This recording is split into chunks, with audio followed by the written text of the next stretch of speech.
I don't want to alarm anyone, but the channel's quickly running out of knives to review. So as I look around my room, I think, what haven't I reviewed yet? And sadly, I've gotten rid of a bunch of knives I forgot to review. So stupid of me. But this is a user I've had in my collection for a long time, and I often forget about it.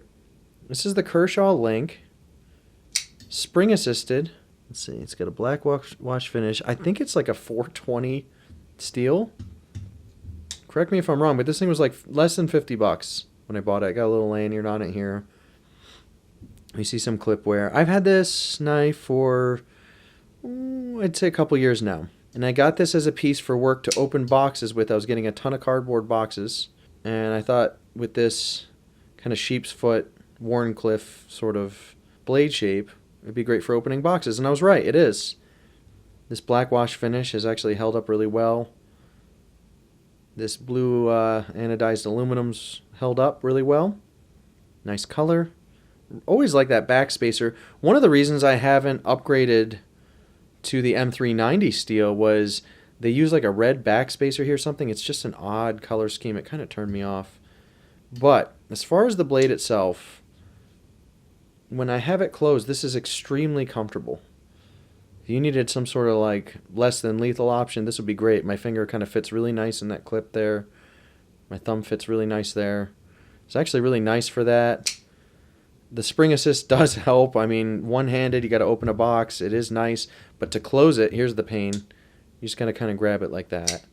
Not a problem though, if you ask me. Not really that hard to deal with. Especially over time, I've gotten used to it. Haven't had to adjust the pivot. It's reasonably centered. Something I wish Fox would get right for me once or twice. Kershaw seems to understand centering, even on their budget stuff. We have this little lock bar here. This is a fairly early lockup. Looks about 20% to me. I know it's hard to see on camera. But it's a user. It's a beater. You beat this knife up. So my lady had it for a little while. She really liked it. I took it back when I got her something else. And it's back in the collection. So I've used this for a while. I turned my nose up at the steel initially, but for the price I couldn't beat it. And I just wanted a working blade, something I didn't care about that I could use. It's very comfortable in the hand, albeit a little bit small in the handle. But once you kind of activate your thumb on there like this, there's no jimping. None really needed.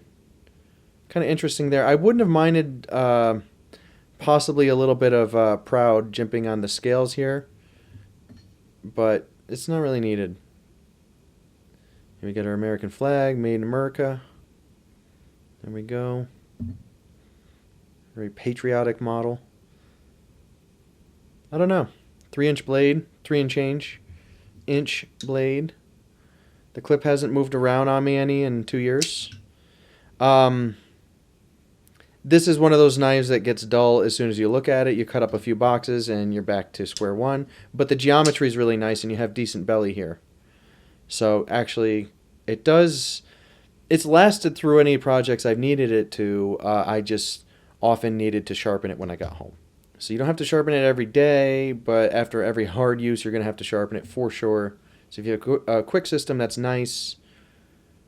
But the steel also is very easy to sharpen. It sharpens very quickly, which I appreciate, which is good for a strop. So if you just give it a good strop, often you get that edge back. Usually, it's a beater. I would consider going with the M390 version. I saw those for like 80, 90 bucks. I mean, that's a steal. Provided the M390 is heat treated well. That's a steel I don't know a ton about. Nice ergonomics on this thing. Very comfortable. This was a surprise at 50 bucks. This is well made. It's really hard to go up to like some ZT models when, you know, their sister company, Kershaw, also owned by Kai, right, is putting out almost identical versions at a third of the price that get you by. So for a collector, do you need this knife? I would go with the green composite version. That's like 80 bucks and kind of sharp looking, or an M390 version if you're collecting. But if you're a user and you're just looking for something to beat up on and you're wondering if this is a good knife, it is. I would say that for a user, the Kershaw Link is a total buy.